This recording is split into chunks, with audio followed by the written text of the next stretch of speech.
Hello friends, જય શ્રી કૃષ્ણ. શ્વેતાસ કિચનમાં આપનું સ્વાગત છે. આજે હું મારા કિચનમાં બનાવવાની છું સૌ કોઈના ઘરમાં બનતા આલુ પરોઠા, પણ એક અલગ ટેસ્ટ સાથે અને એકદમ ક્રિસ્પી એવા. જો તમે આ રીતે આલુ પરોઠા બનાવશો તો તમારે શાકની પણ જરૂર નહીં પડે. તો ચાલો જોઈએ રેસીપી. સૌપ્રથમ આપણે આલુ પરોઠા માટેની કણક તૈયાર કરી લઈશું. તેના માટે એક વાસણમાં 2 વાટકી જેટલો ઘઉંનો રોટલીનો જે લોટ આવે છે એ લીધો છે મેં. તેમાં 1 ટીસ્પૂન મીઠું અને મોવણ માટે 2 ચમચી જેટલું તેલ એડ કરીશું. અહીં વધારે મોવણની જરૂર નહીં પડે આલુ પરોઠાના લોટ માટે. અમે 2 ચમચી એડ કરશું. બધું બરાબર મિક્સ કરી લઈશું.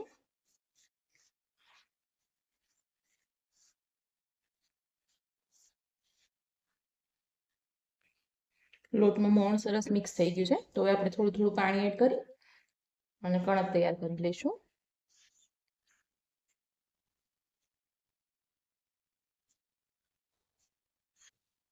પાણી એકસાથે એડ ના કરવું, નહીં તો લોટ આપણો વધારે ઢીલો થઈ જશે.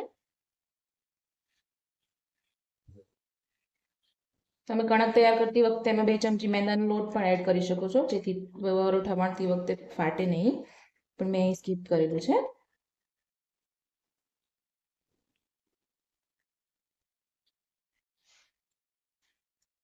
થોડું થોડું પાણી એડ કરી આપણે રોટલી કરતા થોડો નરમ એવો કણક તૈયાર કરી લઈશું.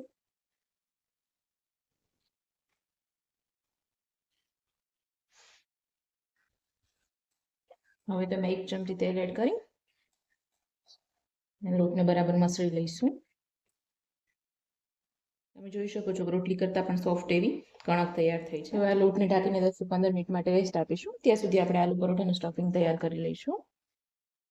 આલુ પરોઠાનું સ્ટફિંગ બનાવવા માટે મેં 2 મોટી સાઇઝના બટેટાને બાફીને છાલ ઉતારી લીધી છે. 1 મોટી ડુંગળીને ઝીણી સમારી લીધી છે. 1 ચમચી તલ, સફેદ તલ લીધા છે.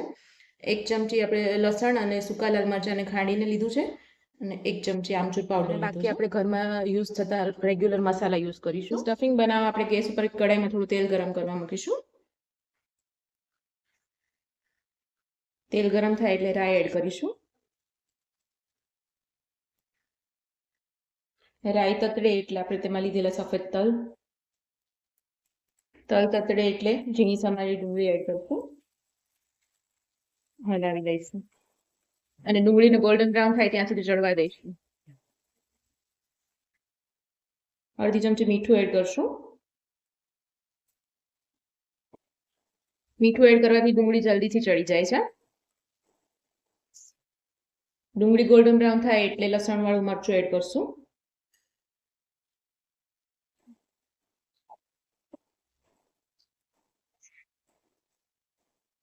મરચું એકદમ મિક્સ થઈ જાય ત્યાં સુધી હલાવશું. મરચું સરસ મિક્સ થઈ જાય એટલે અડધી ચમચી હળદર પાવડર, 1 ચમચી ધાણા જીરું પાવડર, 1 મોટી ચમચી કશ્મીરી લાલ મરચું, અડધી ચમચી દળેલી ખાંડ એડ કરશું. જો તમે ગળ્યું પસંદ ના હોય તો તમે ખાંડ સ્કીપ પણ કરી શકો છો. 1 ચમચી આમચૂર પાવડર એડ કરશું અને બધું સારી રીતે મિક્સ કરી લઈશું.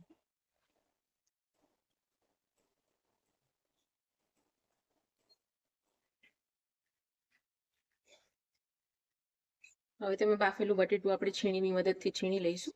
બટેટાને છીણીને એડ કરવાથી તેમાં બટેટાના ટુકડા નથી રહેતા, જેથી પરોઠા વણતી વખતે ફાટશે નહીં.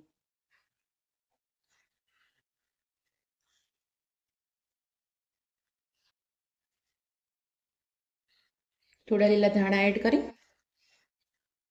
બધું સારી રીતે મિક્સ કરી લઈશું.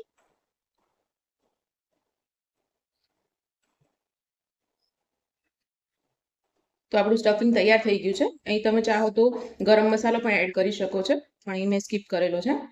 અને જો તમે લસણ ડુંગળી ના ખાતા હો તો તમે લસણ અને ડુંગળીની જગ્યાએ કોઈ વેજીટેબલ્સ પણ યુઝ કરી શકો છો.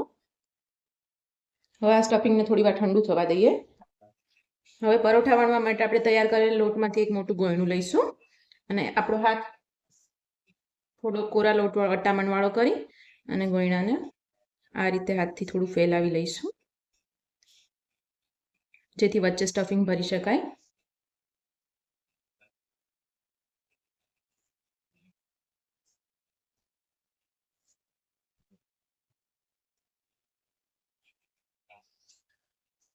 તમે થોડું જાડું વણીને પણ કરી શકો છો.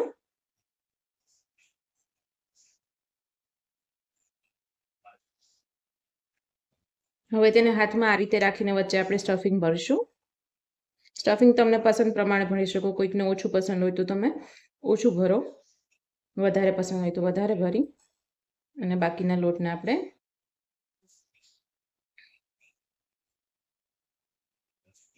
આ રીતે હાથથી પ્રેસ કરી અને કાઢી લઈશું.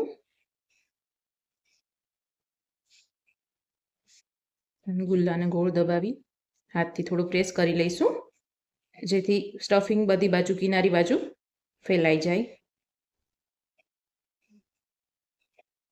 હવે થોડું અટામણ લઈ અને આપણે પરોઠાને વણી લઈશું.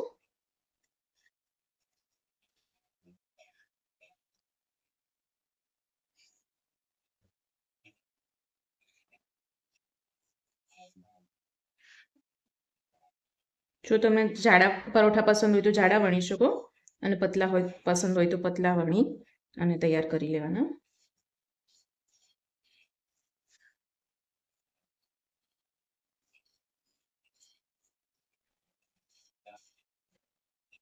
તો એ મેં સરસ એવું મોટું પરોઠું વણીને તૈયાર કરી લીધું છે. તો હવે એને શેકી લઈશું. હવે પરાઠા શેકવા માટે ગેસ પર એક તવો ગરમ કરી લઈશું. તવો ગરમ થાય એટલે આપણે પરાઠા મૂકીશું.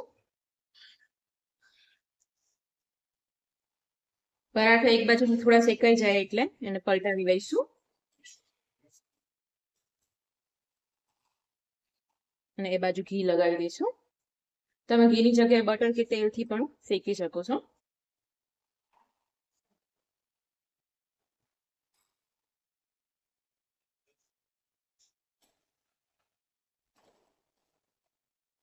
વારાફરતી બંને બાજુ પલટાવીને તમે પરોઠાને એકદમ તમારા ટેસ્ટ પ્રમાણે ક્રિસ્પી, જો તમને ક્રિસ્પી પસંદ હોય તો થોડી વધારે વાર શેક્યો અને તમને સોફ્ટ પસંદ હોય તો થોડી ઓછી વાર શેકી શકો છો.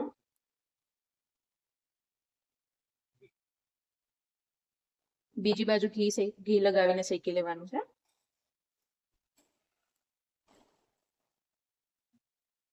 તમે જોઈ શકો છો પરાઠા એકદમ સરસ ગોલ્ડન અને ક્રિસ્પી થઈ ગયા છે. તો એને ગેસ ઉપરથી ઉતારી લઈશું. પરાઠાને આપણે દહીં, કેચઅપ અને રાયતા મરચાં સાથે સર્વ કરીશું. તો તૈયાર છે આપણે એકદમ ક્રિસ્પી એવા આલુ પરોઠા.